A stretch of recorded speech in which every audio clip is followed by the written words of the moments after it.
이제 시간이 되어서 이어서 FDA 510K 의료기기 규제과학 내용에 대해서 정리를 해드리고 그리고 EU MDR 강의 내용을 말씀을 드리겠습니다.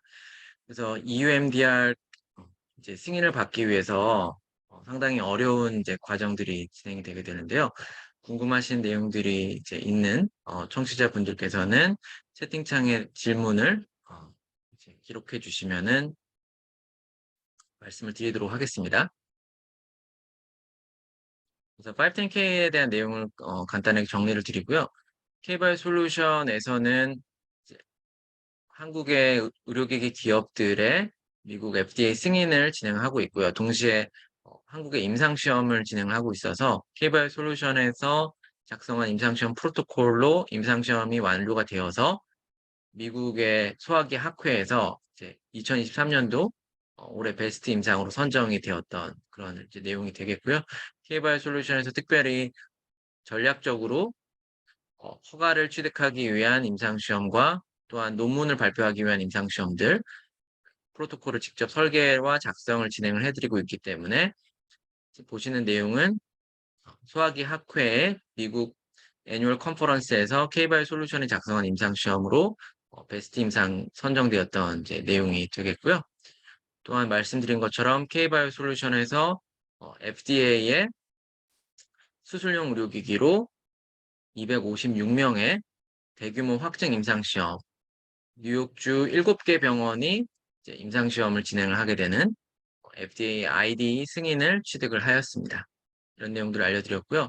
제가 말씀드린 것처럼 510K 승인을 위해서는 동등 비교가 제일 중요합니다. 그래서 제일 중요한 게 이제 자사 제품이 주인공이 아니고 기허가 프레디케이트와의 제품의 동등 비교가 주인공입니다. 그렇기 때문에 FDA 승인을 받기 위해서는 특별히 스타트업 기업들이 제품의 첫 번째 제품에 이제 애착을 많이 이제 갖게 되는데요.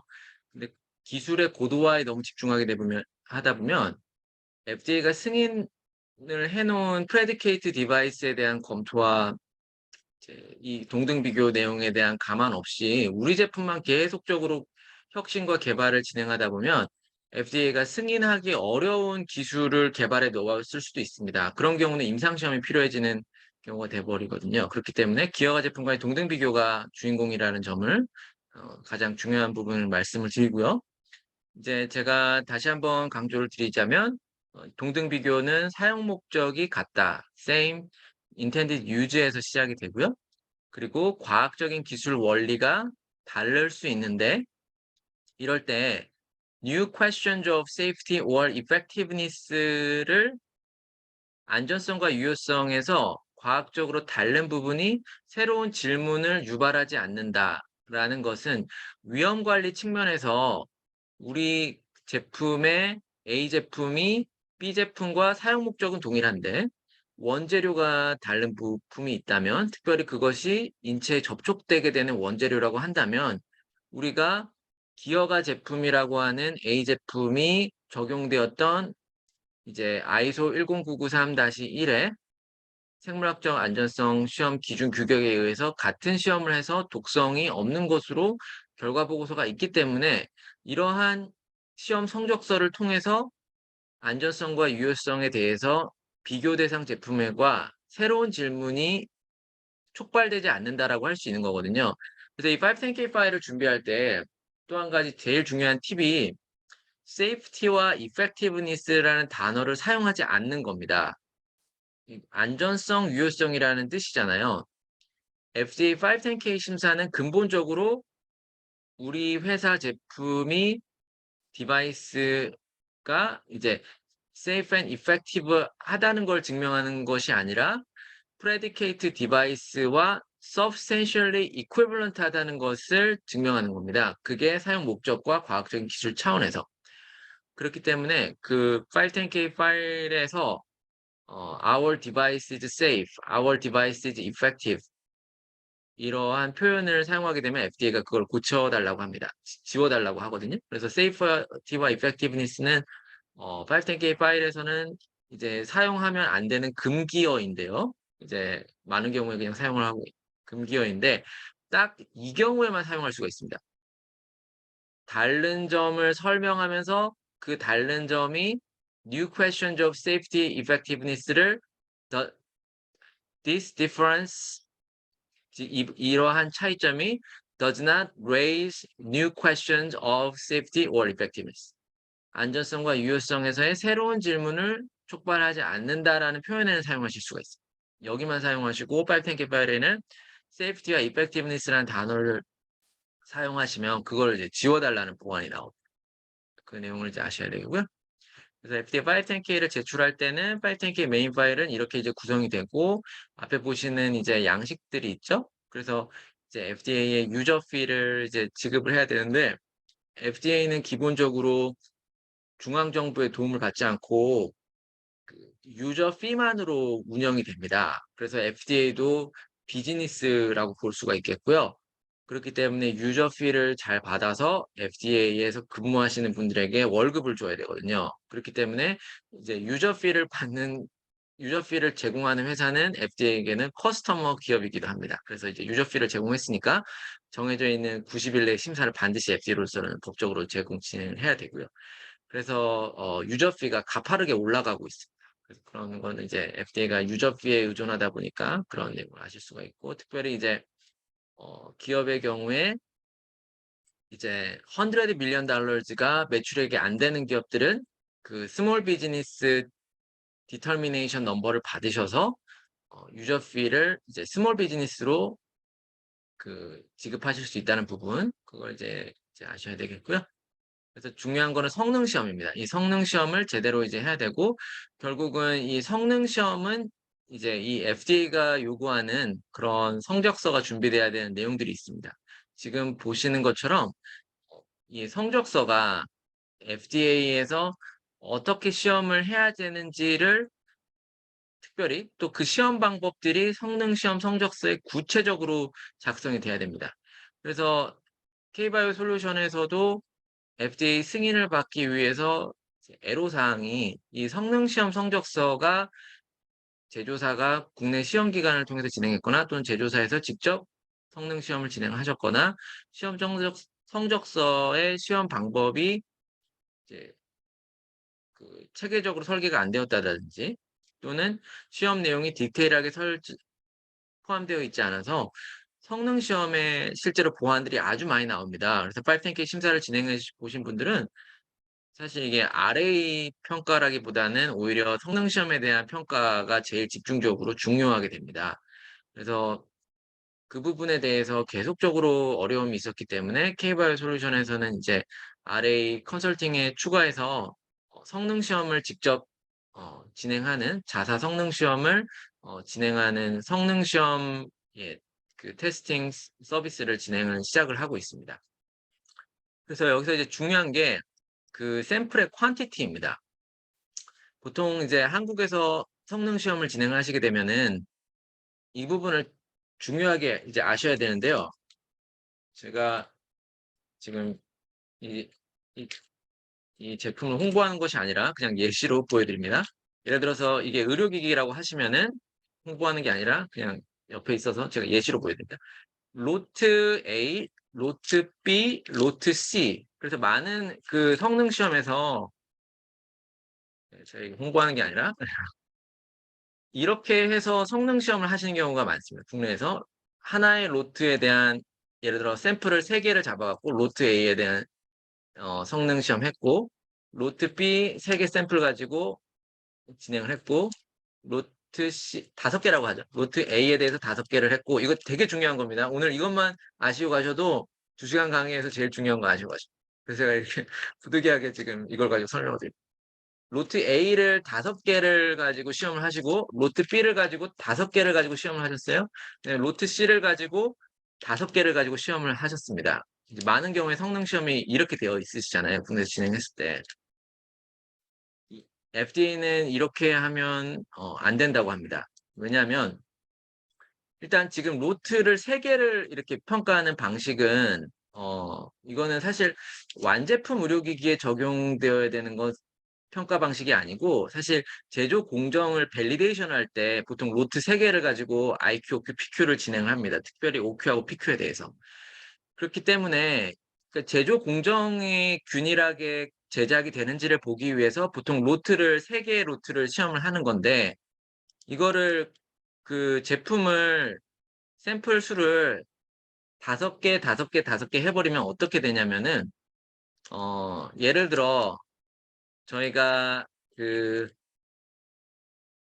예를 들어 어 A라는 학급에 대한 그러니까 이제 이 설명을 드리기 위해서 A라는 학급의 이 평균적인 그 전체적인 이 학급의 이제 수능이 다가오잖아요. 학급의 예를 들어서 언어 영역의 그 평균적인 그 스코어를 알고 싶다고 했을 때 예를 들어 A라는 학급에 30명이 있고 그런데 A라는 학급에 30명이 있는데 그 30명에 대한 그 결과치에 대해서 전체적으로 궁금하다면 그 A라는 학급에 예를 들어서 적어도 한 20명 정도의 스코어를 가지고 20명 정도의 스코어를 가지고 평균값을 구해보고 그다음에 표준 오차를 구해보고 그렇게 해서 그 이 20명 중에 이제 제일 공부 잘한 친구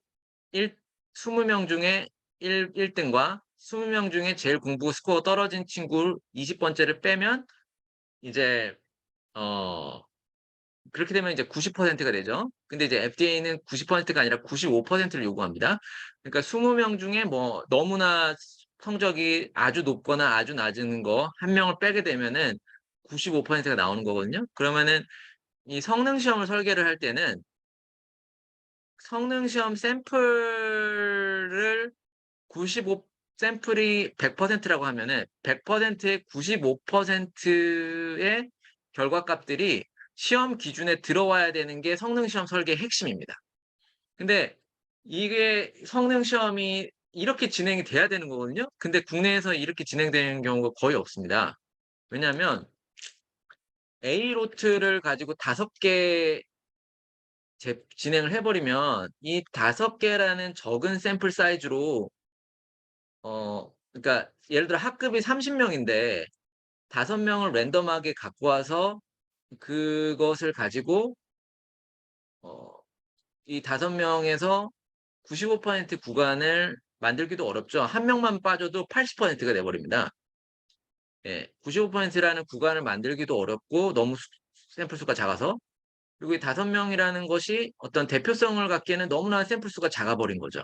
그러니까 차라리 이런 경우에 로트 그 A, B, C를 로트를 나누지 않고 차라리 15개를 같은 학급의 15개를 하면 차라리 그 15개는 동일 이제 동종 집단의 샘플들이기 때문에 이거는 같이 계산을 할 수가 있는 거거든요. 그러면은 차라리 15개를 가지고 95% 신뢰 구간을 넣어서 그 95%가 기준에 충족하는지를 보는 게 더 이 통계적 설계상 좋거든요. 그렇기 때문에 이 성능 시험을 진행할 때 이런 설계 부분이 제일 문제가 되고 있어서 사실상 FDA 510K를 한번 제출해 보신 분은 국내에서 사용했던 성적서들을 그냥 다 인정이 안 되고 다 새로 다시 샘플 수도 확 늘려가지고 하셨던 거를 기억을 하실 거예요. 지금 제가 말씀드리는 거는 멸균 의료기기에 대해서 말씀을 드리는 거고 전기기계적 장치는 이제 이런 게 아니죠. 이렇게 샘플 산정하는 게 아니니까. 그래서 이 부분을 제가 조금 과도하게 강조해서 중요하기 때문에 이것 때문에 FDA 승인이 엎어지는 경우가 많기 때문에 예, 제가 과도하게 강조해서 말씀을 드렸습니다. 예, 그래서 생물학적 안전성 시험도 이제 중요해서 이런 걸 이제 잘 준비를 하셔야 되고요. 그래서 510K는 동등 비교는 이런 동등 비교 표를 준비를 해서 진행을 하셔야 된다는 내용을 말씀을 드리고요. 그래서 저는 규정에 대한 내용들도 말씀을 드리지만 이제 제일 중요한 내용 FDA 510K에서는 성능 시험이 제일 이슈가 되고 있기 때문에 그런 부분에서 이제 앞으로는 K발 솔루션에서 성능 시험도 직접 진행을 시험 장비를 구비를 해서 이렇게 진행을 할 계획입니다. 그래서 이런 것 이제 미국에서 진행하는 이제 의료기기에 대해서는 지금 보여드리는 임상시험도 진행을 해야 되고, 아까 말씀드렸던 미국에서 임상시험을 진행하기 위해서는 SR과 NSR을 확실히 구별하셔서, 특별히 이거는 프리서미션 단계에서 확인을 하실 수가 있습니다. 그래서 이것을 이제 SR이라고 판정받은 의료기기에 대해서는 FDA의 그 임상시험 계획에 대한 IDE 승인이 필요하시고요. NSR이라고 이제 판정받은 의료기기에 대해서는 IDE에 대한 승인이 필요 없이 IRB 승인만으로 임상시험을 진행을 할 수가 있습니다. 그래서 FDA의 IDE 승인이 필요하게 되는 것을 Full IDE라고 하고요.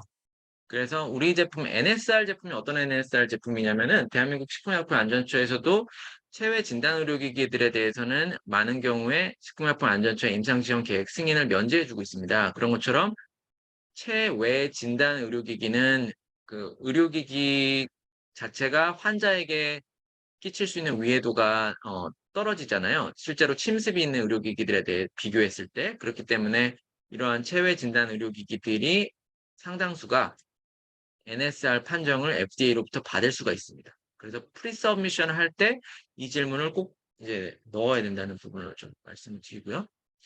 그래서 이런 임상시험을 미국에서 준비를 할 때 이제 타임라인이 설명을 실무적으로 좀 드리고 있고요. 그래서 먼저는 이제 FDA 프리서미션을 위한 이제 제출 임상시험을 준비를 하게 되고, 그리고 프리서미션에서 이제 진행하게 될 여러 시험들을 같이 준비를 해서 접수를 하게 되면 FDA에서 프리서미션을 접수를 받고 보통은 지금 3개월, 60일에서 90일 이후에 FDA에서 리튼 피드백을 제공하게끔 되어 있습니다. 다만 이제 그게 더 FDA 그 리소스, FDA에서 인적 스태프가 부족하다는 이유로 더 지연되는 경우들이 많이 발생을 합니다. 그러면은 FDA 프리서미션을 통해서 임상시험 계획서가 FDA와 컨펌 받은 그 계획서를 가지고 임상시험을 진행을 해야 됩니다. 그래서 이게 되게 중요하고요. 제가 실제로 많은 FDA와 프리서미션을 진행을 해보니 미국의 하버드 대학교라든지 아주 미국의 저명한 대학교의 병원 교수님이 설계해 주신 임상 프로토콜도 FDA는 그게 어떤 미국의 유명한 대학이 되었든 FDA가 원하는 방식으로 임상평가를 하라고 합니다. 그래서 1차 유성 평가를 예를 들어서 미국의 유명 대학의 병원의 교수님이 되게 자신 있게 설계해 놓은 1차 유성 평가를 그냥 FDA에서는 완전히 이렇게 퇴짜를 놓아서 임상시험 설계 평가가 전격적으로 다 바뀌게 되는 그런 경우를 이제 진행이 있었는데요. 그런 것처럼 이제 너무 대학병원의 교수님의 말에 따라가면 안 되고 직접 작성을 해서 이제 FDA 프리서미션을 통해서 FDA와 임상시험에 대해 설계에 대해서 구체적으로 조정을 받는 게 중요합니다. 그 내용을 이제 말씀을 드리겠고요. 그래서 지금 말씀드린 것처럼 FDA 의료기기 심사 절차는 이제 클래스 2의 경우에 510K가 해당이 되고, 그리고 이제 요약해서 말씀드리자면, 그러면 이제 프레디케이트가 없는 경우가 있습니다. 예를 들어 디지털 치료제 경우나 체외 진단 의료기기 경우에서나 이제 프레디케이트가 우리 제품의 기술적 원리와 동등하다고 할 수 있는 프레디케이트가 아예 없는 경우에는 일반적으로는 자동적으로 PMA로 심사가 진행되게끔 원래 FDA의 1976년에 신설된 규정은 그렇게 입법이 된 건데요. 그런데 실제로 소프트웨어 디지털 치료제 경우에 예를 들어서 이제 미국에서 디지털 치료제로 승인을 받았던 아킬리의 이제 엔데버라고 하는 제품은 아동 ADHD를 게임으로 치료하는 제품인데요. 처음에 승인을 진행을 했었기 때문에 그러한 소프트웨어 게임 앱 게임으로 ADHD를 치료를 하는 프레디케이트가 전혀 없죠. 그래서 그렇지만 그 아동이 게임을 해서 소프트웨어 게임을 해서 ADHD를 치료를 받는 그러한 디지털 치료제가 그렇다면 PMA 승인을 요구를 하는 심혈관용 약물 방출 스텐트와 환자에게 끼치는 위험도가 같다라고 할 수 있느냐 대해서는 전혀 같지가 않죠. 현저히 낮죠. 그렇기 때문에 2등급의 위해도를 끼친다라고 판단할 수 있는 의료기기인데 프레디케이트가 없는 경우에는 디노보라는 절차를 통해서 진행이 되고, 이 디노보는 다만 프레디케이트가 없기 때문에 디노보 승인을 받기 위해서는 임상시험이 요구가 되고요. 네, 그런 내용을 아셔야 되고요. 그 다음에 HD는 이제 휴머니테리안 디바이스 이그젬션이라고 해서 어떤 보건학적인 그 위기가 왔을 때 이제 진행해 주는 건데, 사실 코로나 그런 팬데믹 상황에서도 HD를 그 적용시켜주지가 않았고, 그 EUA라고 하는 이제 Emergency Authorization을 진행을 해줬거든요. 그래서 HD는 아주 실무에서는 별로 거의 사용되는 사례가 없습니다. 예, 그렇게 이제 아실 수가 있겠고요. 그리고 이제 ID와 IND를 구별하셔야 된다는 부분을 말씀을 드렸습니다. 의료기기의 임상시험 계획 승인을 ID라고 일컫고, 의약품의 임상계획 승인을 IND라고 합니다. 자, 아까 말씀드렸던 NSR과 SR에 대한 과정을 말씀드렸고요. 이제 MDR에 대한 설명을 드릴 텐데요. K바이오 솔루션에서는 이제 한국의 모든 의료기기 최초로 3등급 의료기기 MDR 승인을 달성을 한 바 있습니다. K바이오 솔루션에서 3등급 의료기기 승인을 달성을 해왔고, 특별히 이제 존슨앤존슨 및 많은 의료기기 기업들의 MDR을 파일들을 직접 작성해서 진행을 하고 있습니다. 그래서 지금 이제 MDR이 이제 중요해졌는데요. 일단 MDR은 이제 보셨을 때 이전에는 이제 MDD라는 규정이 있었고, 그리고 IV 이제 DD 규정이 있었는데, 그게 이제 MDR과 IVDR로 바뀌었고요. 그리고 예전에서는 그 이제 액티브 임플란터블 디바이스도 지금 이제 MDR로 규정이 전환되었습니다.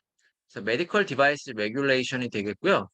그래서 이 메디컬 디바이스 레귤레이션에 대해서는 이제 유러피언 유니언, 유럽 연합에서 이제 유러피언 팔러먼트에서 그 이제 MDR이 제정이 되었습니다.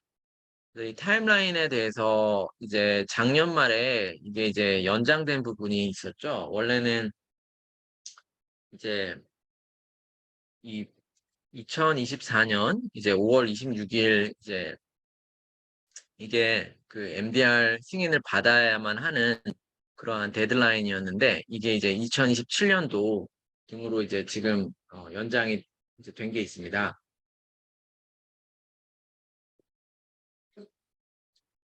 다만 이 연장은 자동 연장은 아닙니다. 그래서 지금 종사하시고 있는 기업에서 MDD 승인을 받은 제품이 있다면, 또는 IVD 이제 D로 승인을 받은 제품이 있다면, 그 예전에 MDD-C가 이제 원래 2024년도 5월부터 MDR 승인이 필요했던 것이 2027년도까지 자동 연장이 된 게 아니고요.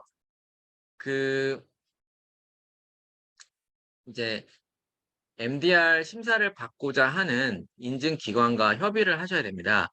그래서 MDR 심사를 지금 기존의 MDD 인증기관에서 받으실 수도 있고요. 만약에 MDR로 퀄리파이가 된 인증기관이라고 한다면, 그러면 그 인증기관과 이제 MDR에 대한 계약, 그리고 그 MDR 이 심사를 진행하겠다라고 하는 이제 의도를 표명하시고, 그래서 그 인증기관에서 지금 이 해당 제조사의 MDR을 진행하겠다라고 하는 계획에 대한 이제 리뷰를 거쳐서 그 긍정적으로 검토해주는 레터를 발부해주게 되면, 그것을 근거로 그 이제 MDR-C를 원래는 2024년도 5월까지는 받아놔야 되는 건데, 그게 이제 그 제품의 클래스에 따라서 연장이 되게 되는 겁니다. 그래서 자동 연장이 되는 부분은 아니다라는 부분을 이제 아실 수 있으시겠고요.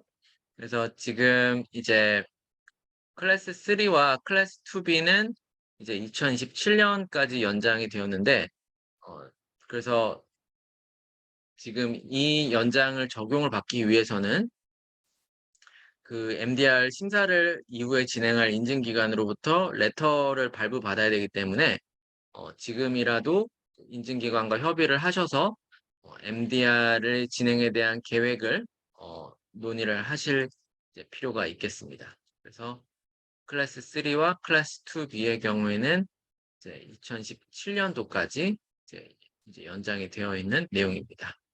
그렇게 이제 아실 수가 있겠고요. 예.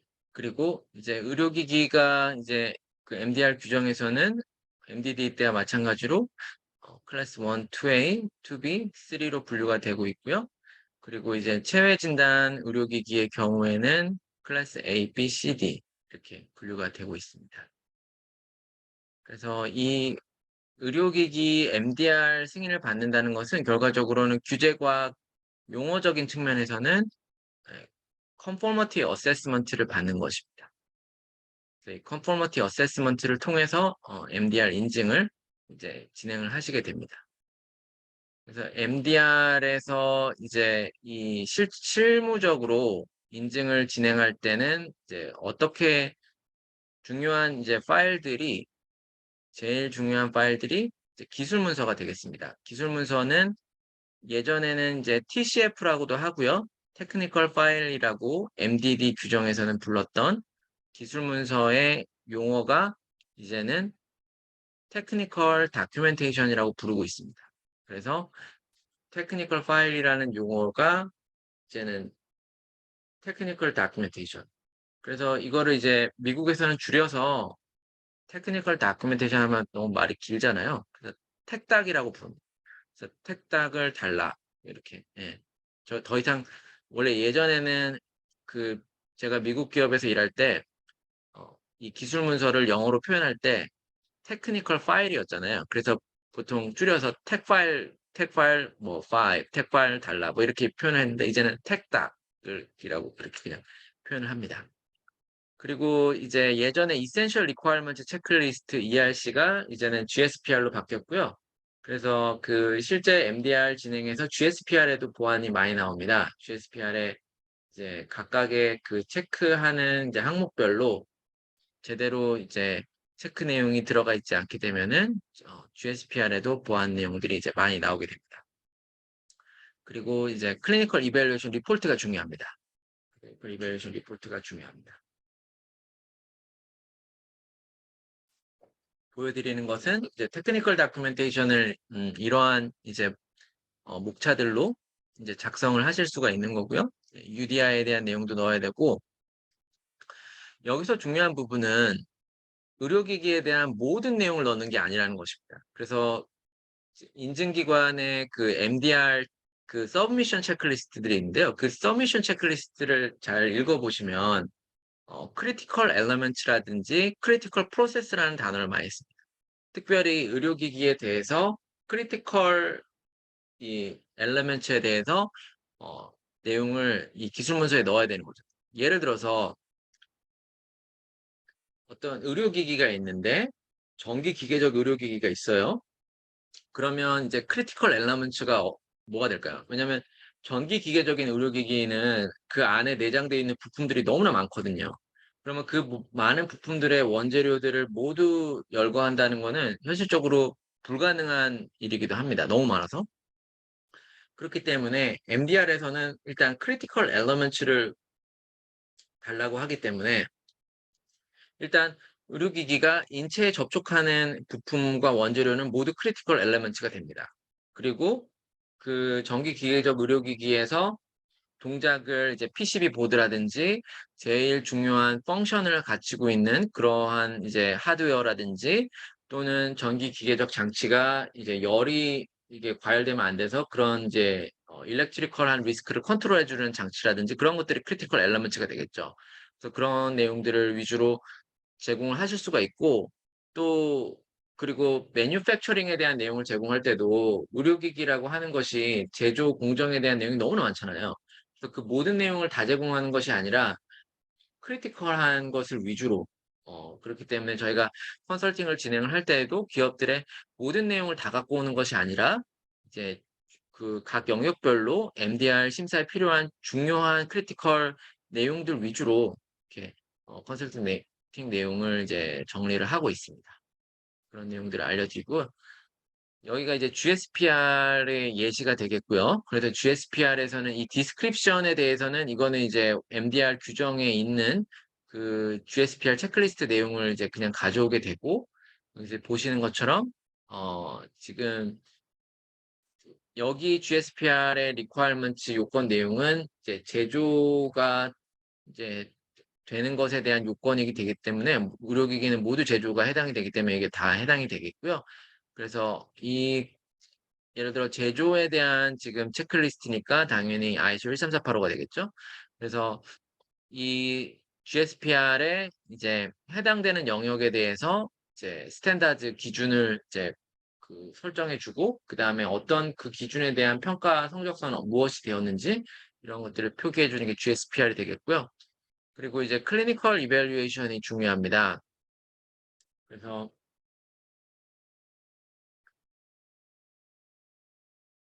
실제로 이 MDR 심사를 진행하시면서 제일 어려움을 겪는 게 이 CER입니다. 왜냐하면 많은 의료기기 기업들이 그 자세 의료기기를 예전에 MDDC를 받기 위해서 임상시험이 확정 임상시험, 대규모 임상시험이 필요하지 않았기 때문에 대규모 임상시험을 하지 않았고 앞으로도 임상시험을 어떤 할 계획이 없는 경우가 많거든요.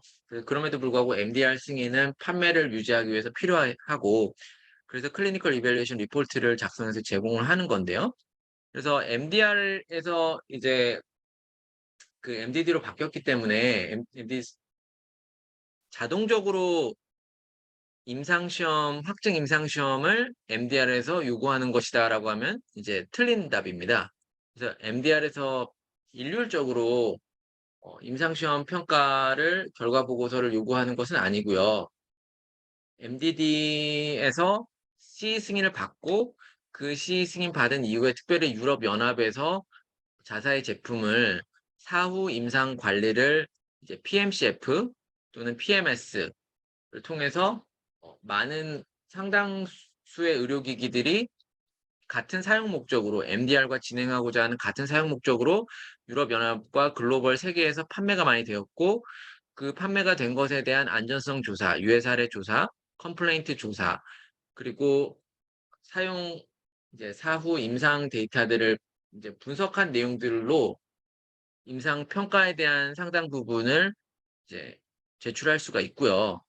그리고 우리 의료기기와 동등하거나 이제 소타 차원에서 이제 유사하다고 할 수 있는 의료기기들이 사용된 임상 논문들 문헌 분석을 통해서 이제 임상 이 이밸류에이션 리포트 평가 보고서를 작성을 할 수가 있습니다.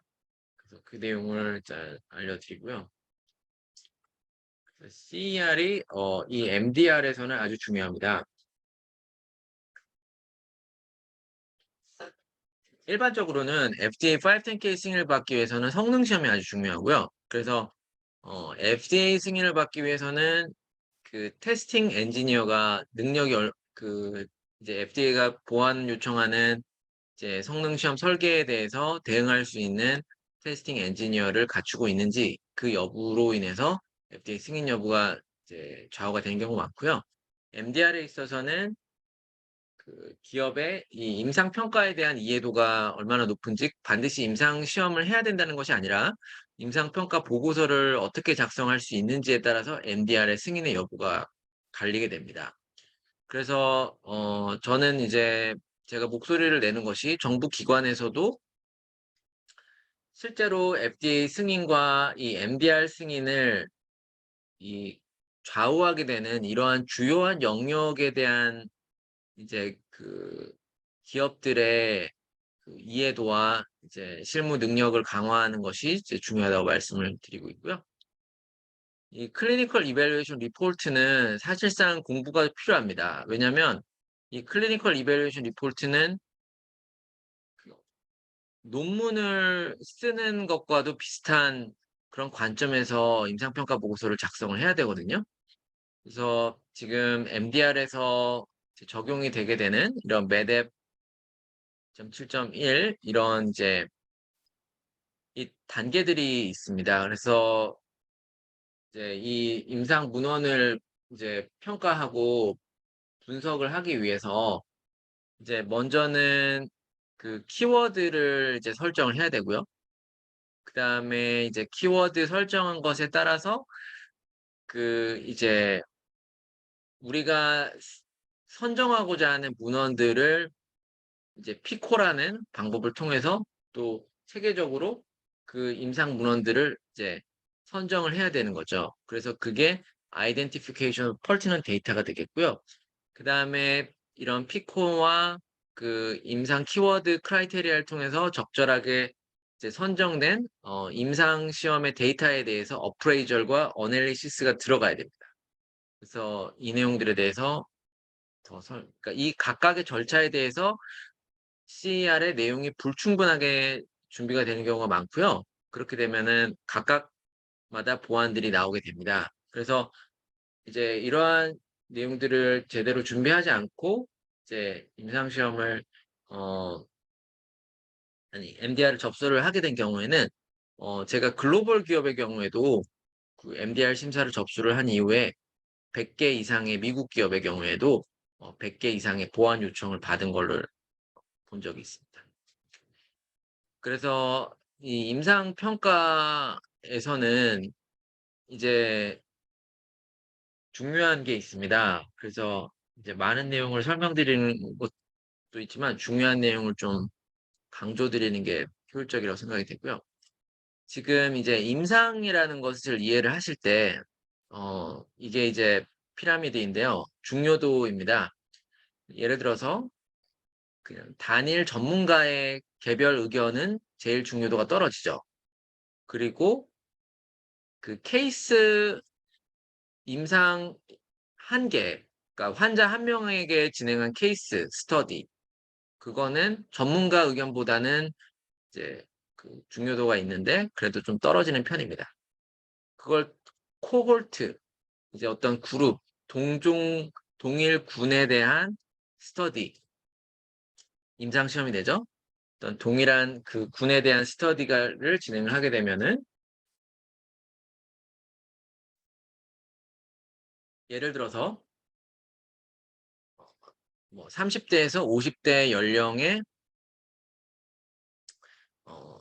그 성인에 대해서 뭐 커피를 하루에 한 잔을 마셨는데 그 이후에 뭐 심혈관이 장기적으로 어떻게 진행되었는지를 평가를 한다면 그게 코홀트 스터디입니다. 여기는 이제 사람 수가 적거나 많느냐가 아니라 통계적 설계가 들어갔느냐 안 들어갔느냐. 그러니까 통계적 설계가 안 들어갔죠. 그냥 그 대다수의 이제 사람들에 대해서 어떤 환자 선정 기준, 배제 기준이 이제 통계적 설계로 진행된 게 아니니까. 그 다음에 이제 임상시험을 만약에 진행한다라고 한다면 이게 RCT가 됩니다. 랜더마이즈드. 랜더마이즈라는 거는 이제 무작위 배정을 했다는 뜻인데요. 무작위 배정이라는 거는, 이제 그 양군을 뒀을 때, 시험군과 대조군을 뒀을 때, 이제 그 환자가 임상시험을 등록을 하게 되면 그 환자를 우리 치료 의료기기를 시험군에 이제 배치시킬지 대조군에 배치시킬지 이것을 이제 무작위로 랜덤하게 배정하게 되면은 그러면은 이제 통계 값이 나오게 되면서 RCT 임상이 되게 되고요. 그래서 임상 논문에서는 이 RCT 임상을 많이 이제 인정을 해주고 있습니다. 그래서 보통 이제 임상 설계를 할 때 그게 이제 RCT를 설계한다는 뜻입니다. 그 다음에 그러면 이 RCT를 임상을 하게 되면은 그것에 대한 논문이 나올 수가 있잖아요. 그게 이제 한 편의 논문이 되겠죠. 그런데 이제 그 여러 편의 임상 논문들이 있다는 거는 여러 개의 임상 시험이 됐다는 거죠. 그것에 대해서 이제 또 평가를 내리는 것 되겠고, 그 다음에 이제 이런 게 타픽에 따라서 묶어서 평가 내리는 것이고, 그러면은 예를 들어 10개의 RCT를 했다면 10편의 예를 들어서 논문이 있다면 그 10편의 논문 결과들을 종합적으로 분석하는 게 메타 분석입니다. 그래서 이제 뭐 메타라는 단어를 많이 쓰고 있는데요. 뭐 여러 가지 용도로 단어가 쓰일 수 있는 단어이긴 하지만 이 임상에서는 이 메타라는 뜻은 여러 개의 임상 평가들을 다 한꺼번에 모아서 종합적으로 평가를 한다는 뜻입니다. 그러면은 제가 그 부분에 대해서 조금 더 설명을 드리겠습니다. 이걸 이해하시면 CER을 잘 준비하실 수가 있기 때문에 좀 제가 더 설명을 드리는 건데요. 여기 보시면은 이제 임상시험이 하나, 둘, 셋, 넷, 다섯, 6개가 됐어요. 지금 보시면은 요게 이제 그 예전에 통계를 공부하셨을 때, 이렇게 그 통계 이렇게 예, 모자 모양으로 나오잖아요. 모자 모양으로 나오고 거기 보시면은 그 그래프가 막대 그래프가 이렇게 이제 나열이 되어 있습니다. 그러면은 보통 이제 95% 신뢰 구간이라는 것은 이렇게 이 모자 모형의 이게 그 정규 분포죠. 정규 분포 노멀 디스트리뷰션에서 그러니까 정규 분포를 만들어내려면 성능 시험할 때 5개 샘플 가지고는 정규 분포가 나올 수가 없다는 거예요. 네, 왜 그걸 굳이 15개를 그냥 그렇게 하면 그나마 정규 분포가 잘 나올 거를 왜 그걸 그 로트를 쪼개가지고 정규 분포를 더 흐트러뜨리냐 이거죠. 어쨌든 그러면은 이제 그 그러니까 양측단 이제 2.5%, 2.5% 빼게 되면은 95%가 됩니다. 그래서 보통 임상시험을 할 때는 이제 유의 구간을 5%, 신뢰 구간을 95%, 그리고 파워를 80%를 줘서 진행하게 됩니다. 그래서 이 부분은 좀 이해하실 필요가 있어요. 어떤 임상시험이 성공했다라는 것이 도대체 무슨 말이냐라는 거에 있어서 누가 이제 우리 의료기기가 임상시험 성공했습니다. 그러면은 예를 들어서 이제 그 기사가 나왔어요. 일하시고 계시는 회사의 의료기기에 임상시험이 성공했어요. 그거를 이제 기사를 자랑스럽게 가족분이나 친구분에게 보여줬어요. 가족분이 친구분이 난 임상했을 때 잘 모르는데 임상시험 성공이 도대체 무슨 말이냐를 질문을 만약에 받으신다면 그것에 대해서 대답을 하실 수가 어, 있으실까요? 거의 대답을 할 수가 있어야겠죠. 자, 임상시험의 성공이라는 것은 이 95%의 신뢰 구간이요. 그러니까 만약에 우리 의료기기, 치료 의료기기를 가지고 100명을 임상을 모집을 했어요. 100명을 모집을 했어요. 그러면은 95% 신뢰 구간이라고 하면 예를 들어서 95명, 95명, 95명의 95명의 데이터가 그 임상 시험에서 예를 들어서 그 임상 시험을 이제 진행을 했는데 어떤 이제 정형외과 의료기기의 경우에 그 의료기기 인공관절 수술을 한 다음에 KL 그레이드가 이제 예를 들어 3에서 중증에서 중등으로 낮춰져야 된다라는 이제 타깃이 있다라고 한다면 95명이 임상시험 가설을 그러니까 100에서 95%의 신뢰 구간이 임상시험을 가설을 달성을 할 수 있는 확률이 80% 정도가 검증이 된 겁니다. 그러면 임상시험 성공이 되는 거거든요. 그게 이제 p-value가 0.05보다 낮게 나오면은 그게 실제로 그 통계적으로 차이가 있게 나오는 결국은 임상시험 성공이 됐다는 거는 일반적으로 p-value가 0.05보다 낮게 나오는 경우인데 그 경우는 그 신뢰 구간이 95% 신뢰 구간이 임상 가설을 달성할 수 있는 확률이 파워 통계 파워 80% 이상이 확보됐을 경우를 확보되었기 때문에 임상 성공했다. 이렇게 설명해 주시면 되고요. 그러니까 이러한 내용들이 이제 클리니컬 이밸류에이션 리포트에 제대로 녹아 들어가야 됩니다. 그러니까 이러한 내용을 알지 못하면 클리니컬 이밸류에이션을 제대로 작성할 수가 없습니다. 그래서 예전에 MDD 때 그냥 논문들 구글에서 찾아갖고 이렇게 넣는 시대는 이제 지나간 겁니다. 그래서 이런 임상학적인 것들을 잘 알아야만, 그리고 컨설팅을 맡기실 때도 임상학적인 내용을 아시고 있는 컨설팅을 해야지 여기를 모르면은 여기 보안 나오면은 해결할 방법이 없어요. 그래서 그런 내용을 좀 강조를 드리고요. 예, 제가 좀 너무 강조를 드려요. 네, 그래서 그 이제 컨포머티 어세스먼트 이런 내용들을 진행을 이제 하게 됩니다. 그래서 MDR과 IVDR. 그래서 제가 지금 임상 평가가 사실 보안이 제일 많이 나오고 또 기업들이 제일 어려워하고 있기 때문에 그것에 대해서 좀 말씀을 많이 강조해서 드렸고요. 어, 이제 이제 제일 중요한 부분이 어, 그 MDR에서 보안이 제일 많이 나오는 것이 그 MDR 심사 의료기기에 안전성과 성능의 수치화된 기준을 결정하고 그것에 대한 임상평가를 제공하시오. 이렇게 나옵니다. 그게 보안에 계속 나오거든요.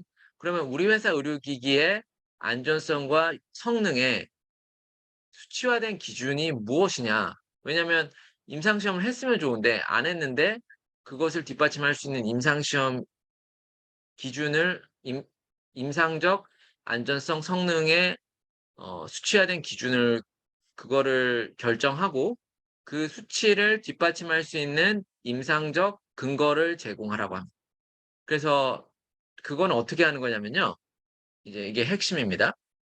예를 들어 이게 우리 의료기기라고 치면 우리 의료기기의 그 임상적인 수치, 그러니까 이거를 임상시험을 안 했다고 하더라도 그러면은 나와 동등한 의료기기들이 이렇게 임상시험이 되어 있어요.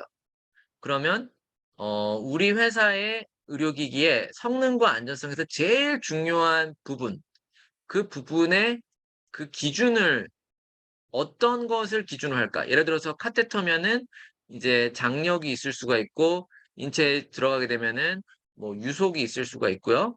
그 에너지를 조사하는 의료기기면은 에너지의 강도가 성능이 될 수도 있고 여러 가지 성능 시험하면 다양하잖아요. 그러면은 이제 하나를 정하라고 하거든요. 그러면 어느 하나를 정해야 되는데 그것을 정할 때는 이제 가장 많은 데이터가 있는 걸 정하면 돼요. 그러니까 그 성능에 대한 평가가 논문적으로, 문헌적으로 많이 되어 있는 거.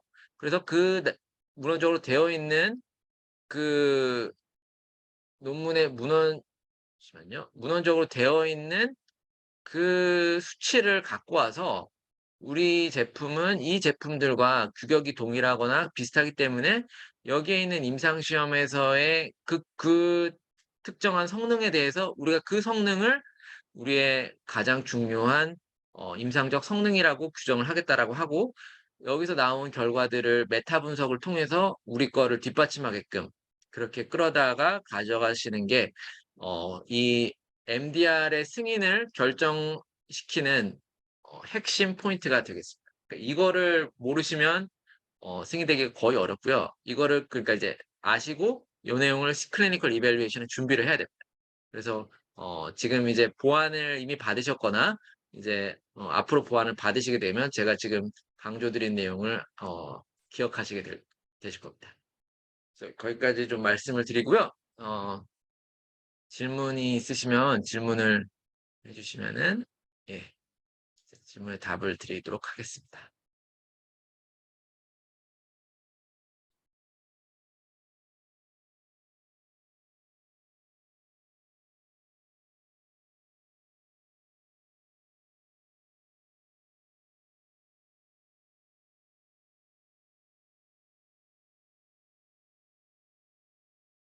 일단 이 규정에 대한 내용도 알려드리지만 이제 실제로 다 실무를 보시는 분들이라고 제가 생각해서 실무에서 좀 중요한 내용들, 좀 왜 승인이 안 나오는지 그런 것을 거꾸로 어떻게 그 핵심적으로 준비해야 될 영역이 FDA와 MDR은 어떤 것인지를 가장 중점적으로 컨설팅 노하우를 다 공개드리면서 알려드렸습니다.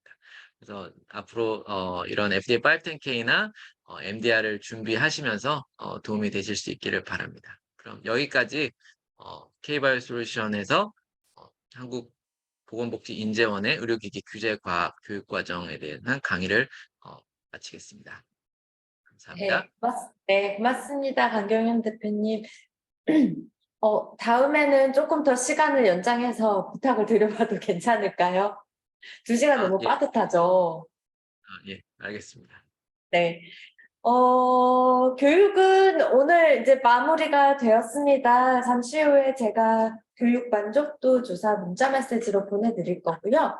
일단은 여러분들 출결 확인 가능하게 제가 QR코드를 일단 띄워드리겠습니다. 그리고 전체 그리고 제 강의를 또 청취를 원하시는 분들은 유튜브에서 제 이름 강경윤으로 검색하셔서 구독해 주시면 감사하겠습니다. 네. 감사합니다.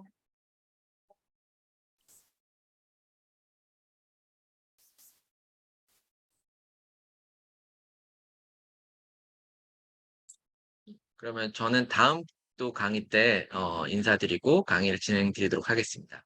아, 예, 네. 다음에 제가 또 연락드리도록 하겠습니다. 다른 강의 때 또 뵙겠습니다.